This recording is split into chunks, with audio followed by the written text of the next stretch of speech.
What if a quasi-star entered our solar system?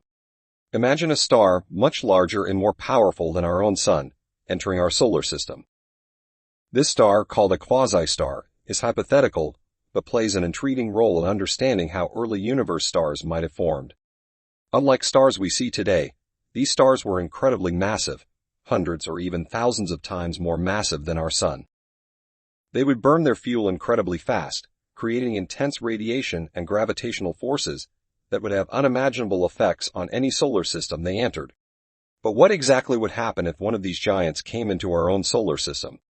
Before we dive into the consequences, let's first understand what a quasi-star is. These stars are thought to have existed in the very early universe, before the stars we know today began to form. Their mass and energy output would be off the charts. Think of a star that burns through its fuel quickly, reaching extremely high temperatures and radiating massive amounts of energy. A quasi-star would have a life cycle quite different from our sun. While stars like our sun burn for billions of years, a quasi-star's existence could last only a few million years, but during that time, it would be a force of nature unlike anything we've seen. Now let's imagine what would happen if a quasi-star entered our solar system. The first thing we'd notice is the gravitational pull of this massive object. The sun's gravitational influence is what keeps the planets in their orbits today, but a quasi-star would have a much stronger gravitational field, capable of altering the orbits of distant planets like Neptune, Uranus, and even Saturn. The outer planets might be sent spiraling off course, and some could even be ejected from the solar system altogether. Objects in the Kuiper belt, like Pluto, could be flung into interstellar space, lost forever. But that's just the beginning. As this new star approaches the inner part of the solar system, the effects would become far more catastrophic. The immense radiation and heat produced by the quasi-star would heat up the planets closest to it. Let's start with Earth. At first, we might notice the temperature rising, but it wouldn't take long for the situation to get worse. A massive increase in heat would cause Earth's atmosphere to warm, and the oceans would begin to evaporate. As the temperature skyrockets, life as we know it would no longer be possible. The water would turn into vapor, and with it, Earth's chance of sustaining life would disappear. In the case of Venus, already the hottest planet in our solar system, the heat would be devastating. Currently, Venus has a runaway greenhouse effect, but the quasi-star's heat would likely intensify this effect to unimaginable levels. Its thick atmosphere of carbon dioxide would become even more volatile, potentially leading to the complete destruction of its surface. Venus could turn into a molten, lifeless world if it wasn't already. Even Mercury, the closest planet to the Sun, would be subject to intense heating. While it's already hot, the proximity to the quasi-star would make it even worse. Mercury would be bombarded with radiation, potentially causing its surface to become even more scorched and uninhabitable than it already is.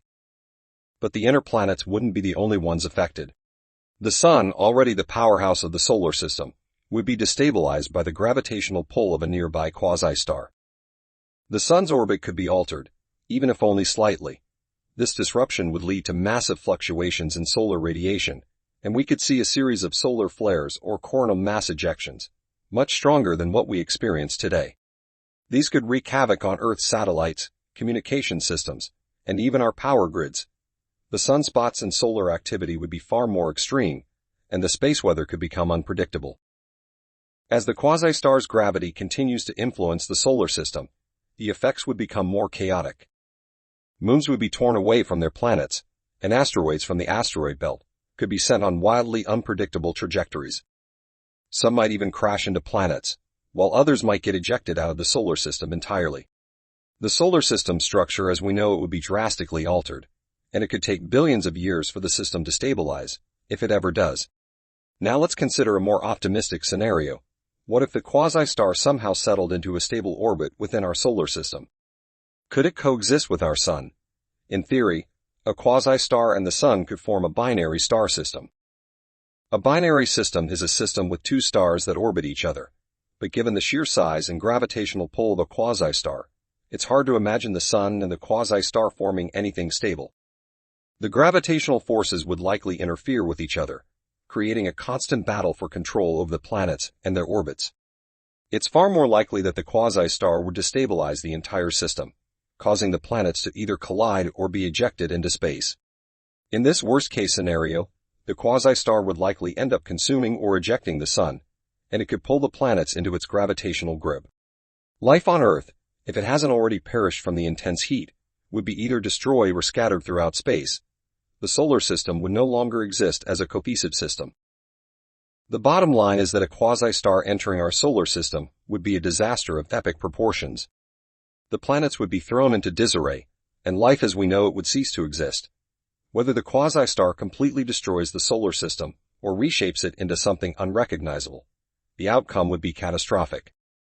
While the likelihood of such an event happening is astronomically low, it's a reminder of the immense power and unpredictability of the universe. The solar system, for all its stability and regularity, is still subject to forces beyond our comprehension. It also reminds us how fragile our existence is in the grand scheme of the cosmos.